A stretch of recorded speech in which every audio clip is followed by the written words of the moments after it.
ప్రియులారా, సంఘానికి శిరస్సు క్రీస్తు అని మనం చూచాం కదా. అవునండి, సంఘం అనగా ఎవరో కాదు, కానీ ఆయన దేవాలయముగా పిలువబడే నీవు నేనే.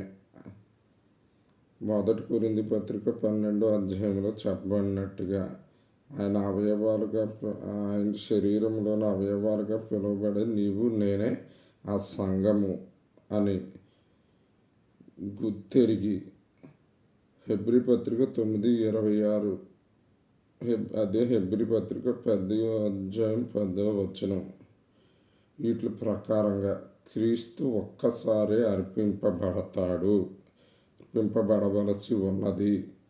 2వ మారు కానీ 3వ మారు కానీ క్రీస్తు అర్పించబడ్డ, ఆయన శరీరం నలగొట్టబడదు, ఆయన శరీరం హింసింపబడదు, ఆయన శరీరం శ్రమ పడదు అనేటువంటి విషయాన్ని మీరు జ్ఞాపకం చేసుకుని, దేవుని ఉగ్రతకు సాదృశ్యమైనటువంటిది ఆ 7 ఏళ్ల శ్రమకాలంలో సంఘం అనేది ఉండుట అసంభవం అని గుర్తెరిగి, ఆ శ్రమకాలంలో సంఘం ఉండదని, అప్పటికే ర్యాప్చర్ చేయబడుతుందని గుర్తెరిగి, దానికి జస్టిఫికేషన్ ఏంటంటే ప్రీ ట్రైబులేషనే కరెక్ట్ అని గుర్తెరిగి, ఆ ర్యాప్చర్ ఎప్పుడు జరుగుద్దో దాని కొరకు కనిపెట్టుకొని సిద్ధపడి ఉండి, ఆ ర్యాప్చర్ జరిగినప్పుడు నీవు నేను ఎత్తబడాలని చెప్పి ప్రభువు నామమున కోరుతున్నాను.